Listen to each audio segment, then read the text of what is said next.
ஞானானந்தமயம் தேவம் நிர்மலஸ்படிகாகிருதிம் ஆதாரம் சர்வ வித்யானாம் ஹயக்ரீவம் வாஸ்மகே. நெக்ஸ்ட் ஜென் யூடியூப் சேனல் நேயர்களுக்கு அஸ்ட்ரோ கேஎஸ் ஐயங்காரின் பணிவான நமஸ்காரங்கள். மாத பலன் விஸ்வாவசு வருஷம் பங்குனி மாதம் 15/3/2026 13/4/2026 வரலும் உண்டான காலகட்டம். இந்த மாதத்தினுடைய பலன் அப்படின்னு சொல்லும்பொழுது இந்த மாதத்தினுடைய கோல்சாரம் என்ன, இந்த மாதத்தில் வரக்கூடிய என்னென்ன விசேஷ நாட்கள் இருக்குது, அதை தவிர இந்த மாதத்தினுடைய கிரகங்களுடைய சாரங்கள் என்னென்ன, மாற்றங்கள் என்ன அப்படின்றத பார்க்கலாம் வருஷப்படுத்தி. இப்போது மாதம் பிறக்கும் பொழுது பார்த்தாலேயானால் காலபுருஷ தத்துவத்தின் 3வது ராசியான மிதுனத்தில் குரு வக்ரகதியில் இருக்கார். 5ஆம் இடம்னு சொல்லக்கூடிய சிம்மத்தில் கேது, ராகு 11ஆம் இடம் காலபுருஷ தத்துவத்தில் 11ஆம் இடத்துல இருக்கார். அதாவது கும்பத்தில் அவரோடு சேர்ந்து செவ்வாயும் புதனும் சேர்ந்து இருக்கார். 12ஆம் இடம்னு சொல்லக்கூடியது சூரியன், சனி, சுக்கிரன் 3 கிரகங்கள் மீனத்தில் இருக்கா காலபுருஷ தத்துவத்தின் 12ஆம் இடத்துல. இந்த மாதத்தில் வரக்கூடிய மாற்றங்கள் என்ன அப்படின்னா, முதல் மாற்றம் அப்படின்னு சொல்லக்கூடியது 17/3/2026 வக்ரகதியில் இருக்கக்கூடிய குரு பகவான் வக்ர நிவர்த்தி அடைகிறார். அது ஒரு பெரிய மாற்றத்தை ஏற்படுத்தும். 3ஆம் இடம்னு சொல்லக்கூடிய மிதுன ராசியிலிருந்து அவர் வக்ரகதியிலிருந்து மாற்றமாகி நேர்நிலைக்கு வரார். அதனால் குரு வக்ர நிவர்த்தி ஆகுது. அது தனியாக வீடியோ போடுறோம், அதையும் பாருங்கள். உங்களுடைய இந்த மாதத்தில் மாற்றம் வேறு என்ன அப்படின்னு பார்க்கும்பொழுது 27/3/2026 சுக்கிரன் மீனத்திலிருந்து மேஷத்துக்கு வரார். 1/4/2026 அதாவது மாதம் பிறந்து ஒரு 15 நாளில் பார்த்தேன்னா செவ்வாய் 12ஆம் இடம்னு சொல்லக்கூடிய மீனத்துக்கு வரார். புதன் 6/4/2026 அன்னைக்கு கும்பத்திலிருந்து மீனத்துக்கு போகிறார். இதுதான் இந்த மாதத்தினுடைய மாற்றங்கள். சரி, இந்த மாதத்தில் வரக்கூடிய விசேஷ நாட்கள்னு பார்த்தோம்னா 18/3/2026 அன்னைக்கு அதாவது பங்குனி அமாவாசைக்கு அடுத்த நாள் 19ஆம் தேதி அன்னைக்கு தெலுங்கு வருட பிறப்பு அப்படின்னு சொல்லக்கூடிய யுகாதி. தெலுங்கு, கன்னடம் இவாளுகெல்லாம் வருஷம் பிறகுறது. அதாவது அந்த பொதுவாகவே அவங்களுக்கு மாதம் அமாவாசைக்கு அடுத்த நாள்லேருந்து ஆரம்பிக்கும். அதனால் ஒரு வருஷம் முடிஞ்சு அமாவாசைக்கு அடுத்த நாளான சித்ரா அப்படின்ற சித்திரை மாதம் அவளுக்கு பிறந்துடுறது. அதாவது 19ஆம் தேதி அன்னைக்கு. அதற்கு பிறகு பார்த்தாலேயானால் 27/3/2026 அன்றைக்கி ஸ்ரீராமநவமி. ஏன்னா அதிலேருந்து 9ஆவது நாள் 19ஆம் தேதியிலேருந்து ஒரு 8 நாளில் பார்த்தேன்னா நவமி வரும். அது ஸ்ரீராமநவமி. இது சந்திரமானம், அதாவது சூரியமானம் சந்திரமானம்னு இருக்குது. நம்ம சூரியமானத்தினுடைய வழிகாட்டுதலின் பிரகாரம் சூரியன் ஒரு ராசியிலிருந்து அடுத்த ராசிக்கு போகிறத வச்சு தான் நம்ம மாதத்தை எடுக்கிறோம். அவங்க அமாவாசைக்கு அமாவாசை எடுத்து அமாவாசைக்கு அடுத்த நாளை மாதமாக கொண்டாடுறாங்க. அதனால் அதாவது நவமி, அதாவது அமாவாசைக்கு அடுத்த நாள் யுகாதி பிறந்து வருஷம் பிறந்து அதிலிருந்து அவங்களுக்கு சித்ரா மாதம்னு பேர். அதனால் 9ஆம் நாள் அவங்களுக்கு நவமி, ஸ்ரீராமநவமி அந்த காலகட்டத்தில் வருது. இதுக்கப்புறம் பார்த்தோம்னா இந்த மாதம் பங்குனி உத்திரம் 1/4/2026 மிகவும் விசேஷமான நாள். அதாவது ஸ்ரீரங்கம் தாயார் பெருமாள் சேர்த்தி உற்சவம்லாம் நடக்கும். அது முருகப்பெருமானுடைய திருமண கோலம் இதெல்லாம் நடக்கக்கூடிய மிகப்பெரிய ஏற்றமான காலகட்டம். இந்த மாதத்தில் வரக்கூடியது மற்றொரு விசேஷம் என்னென்னா 30/3/2026 அன்றைக்கி மகாவீர் ஜெயந்தி. தர்மத்தை போதித்த ஒரு மிகப்பெரிய மகான். வடநாட்டில் மிகவும் இந்த ஜெயின்ஸ் எல்லாம் ரொம்ப ஃபேமஸாக இது பண்ணக்கூடியது. சரி, இந்த மாதத்தில் ஒரு ராசிக்கும் மேஷம் முதல் மீனம் வரை இந்த பங்குனி மாதம் எப்படி இருக்குன்றதை பார்க்கலாம். அதற்கு முன்னாடி இந்த மாதத்தில் உங்களுக்கு யாருக்காவது அஸ்ட்ராலாஜிக்கல் கன்சல்டேஷன் வேணும் அப்படின்னா என்னுடைய மொபைல் கீழே ஸ்க்ராலிங்கில் இருக்கும் மொபைல் நம்பர், அதுக்கு ஃபோன் பண்ணுங்க. உங்களுடைய date, time, place of birth, உங்களுடைய பெயர், தாய் தகப்பனார் பெயர், இந்த மாதிரியான குறிப்புகளை எனக்கு கொடுங்க. என்னுடைய கட்டணம் என்னென்னு சொல்கிறேன். அந்த கட்டணத்தையும் போட்டுட்டு யூடிஆர் நம்பர் ஷேர் பண்ணுங்க. உங்களுக்கு அப்பாயின்மெண்ட்டு தரேன். சந்தி முதல்ல இருக்கான்னு பார்க்குறேன். அதாவது நட்சத்திர சந்தி, லக்ன சந்தி, பாத சந்திகள் என்ன இருக்குது அப்படின்றத பார்த்துட்டு உங்களுடைய ஜாதகத்தை போட்டு அதுக்கப்புறம் உங்களுக்கு அப்பாயின்மெண்ட்டு டிசைன் பண்ணிவிட்டு நம்ம உங்களுடன் உரையாடுறேன். இந்த மாதம் ஒரு ராசிக்கும் மேஷம் முதல் மீனம் வரை என்ன பலன் அப்படின்றத இப்போ பார்க்கலாம். மீனம், பூரட்டாதி, உத்திரட்டாதி, ரேவதி இந்த 3 நட்சத்திரம் 9 பாதங்களை கொண்ட ராசி. ராசியின் அதிபதினு சொல்லக்கூடியவர் குரு. இந்த மாதத்தில் ஒரு பெரிய விசேஷம் என்னென்னா, உங்களுடைய ராசிநாதன் வக்கர நிவர்த்தி அடைகிறார். ஒரு நல்ல ஏற்றமான காலம்.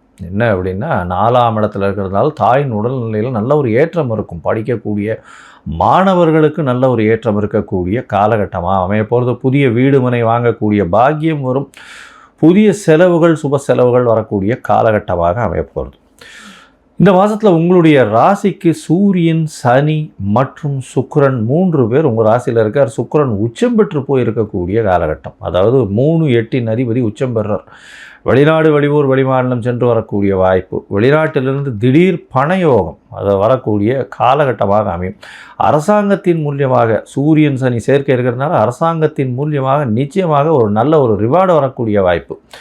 எப்போ அப்படின்னா 27/3/2026க்குள்ளே, ஏன்னா சுக்கிரன் இருக்கிற வரலும் தான் அந்த சூரியன் சனியும் நல்ல ஒரு ஏற்றத்தில் இருக்கும். அதற்கு பிறகு பார்த்தேனால் சூரியன் சனி தனித்து இருக்கக்கூடிய காலகட்டம் உடல் நலத்தில் சற்று பின்னடைவை கொடுக்கக்கூடிய வாய்ப்புகள் நிச்சயமாக உண்டு.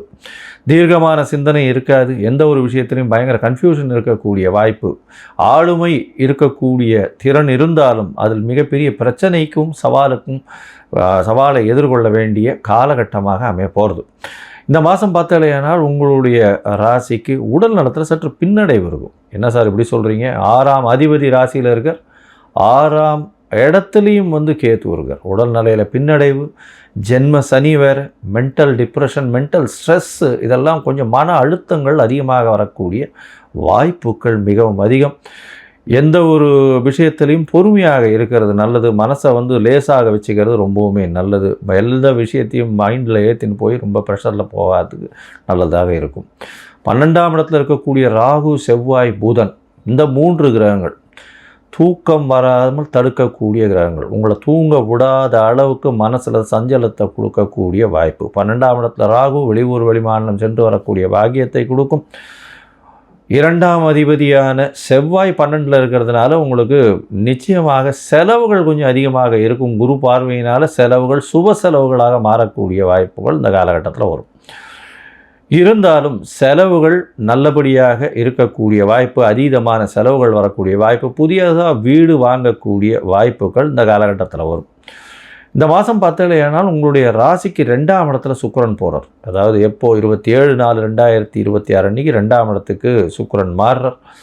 இது ஒரு நல்ல ஒரு விசேஷம். 2ஆம் இடத்துல சுக்கிரன் இருக்கிறதுனால பேச்சு திறன் மூலியமாக எல்லாவற்றையும் சமாளிக்கக்கூடிய வாய்ப்புகள் வரும். இருந்தாலும் உடல் நலத்திலையும் மனசளவில் சற்று பிரச்சனைகள் ஓடிக்கொண்டே இருக்கும். மனசளவில் சற்று பயங்கள் இருக்கக்கூடிய வாய்ப்புகள் நிச்சயமாக உண்டு. 6ஆம் அதிபதியான குரு உங்களுடைய ராசியிலேயே இருக்கிறதுனால பேச்சின் மூலியமாகவும் சரி, உங்களுடைய எந்த ஒரு நிலைப்பாட்டிலும் பிரச்சனைகள் சேரக்கூடிய காலகட்டம். பொறுமையாக எந்த விஷயத்தையும் கையாளுறது நல்லது. உங்களுடைய ராசிக்கு பார்த்தீங்கன்னா ராசியிலேயே சூரியனும் சனியும் இருக்கார். செவ்வாயும் ஜாயின் பண்ணுறார். எப்போது? 1/4/2026. 1/4/2026 கொஞ்சம் மன கிளேசங்கள், மனசில் பிரச்சனைகள் கொஞ்சம் அதிகமாகவே ஓடக்கூடிய வாய்ப்பு. இருந்தாலும் செவ்வாய் சூரியனுக்கு நல்ல ஒரு வீடு, மீனராசி குருவினுடைய வீடுன்றதுனால நல்ல ஒரு ஏற்றம் கிடைக்கக்கூடிய காலகட்டம். தீர்க்கமான சிந்தனைகள் வரக்கூடிய வாய்ப்புகள் நிச்சயமாக உண்டு. இருந்தாலும் சனியினுடைய தொடர்பு இருக்கிறதுனால எல்லா விஷயத்திலையும் சற்று தடங்கள் வரக்கூடிய வாய்ப்புகள் உண்டு. உங்களுடைய ராசிக்கு 12ஆம் இடத்துல இருக்கக்கூடிய புதனும் சேர்றாருங்க. எப்போது? 6/4/2026 குருவும் புதனும் பரிவர்த்தனை யோகம் வர்றதுனால எல்லா விஷயமும் மாறக்கூடிய வாய்ப்பு. பிரச்சனைகள் எல்லாமே சுமூகமாக தீரக்கூடிய வாய்ப்பு. தீர்க்கமான சிந்தனை வரக்கூடிய வாய்ப்பு. உங்களுக்கு புதிய வீடு மனை வாங்கக்கூடிய வாய்ப்பு. தாயின் உடல்நிலையில் நல்ல ஒரு ஏற்றம் கிடைக்கக்கூடிய வாய்ப்புகள் இந்த காலகட்டத்தில் நிச்சயமாக இருக்கும். படிக்கக்கூடிய மாணவர்களுக்கு நல்ல ஒரு ஏற்றம் இருக்கக்கூடிய வாய்ப்பு உண்டு. இந்த மாதம் உங்களுக்கு சந்திராஷ்டம நாட்கள். சந்திராஷ்டமம்னா உங்களுடைய ராசிக்கு 8ஆம் இடத்துல சந்திர பகவான் போகிறத சந்திராஷ்டமம்னு சொல்கிறோம். 17ஆவது நட்சத்திரத்தை வதை நட்சத்திரம்னு சொல்கிறோம். அதாவது பகை நட்சத்திரம்னு கூட சொல்லலாம். இந்த நட்சத்திரத்தில் போய் சந்திரன் நிற்கும் பொழுது உங்களுக்கு எல்லா விதமான பிரச்சனைகளும் வரும்.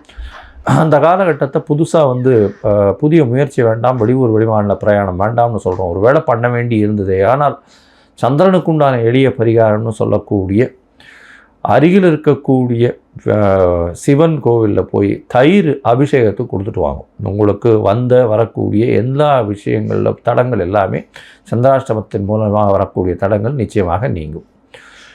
மொத்தத்தில் பார்க்கும்பொழுது இந்த மீனராசிக்காரர்களுக்கு உடல் நலத்தில் சற்று பின்னடைவு இருக்கக்கூடிய வாய்ப்பு, மென்டல் ஸ்ட்ரெஸ்ஸு கொஞ்சம் நிச்சயமாக இருக்கும்.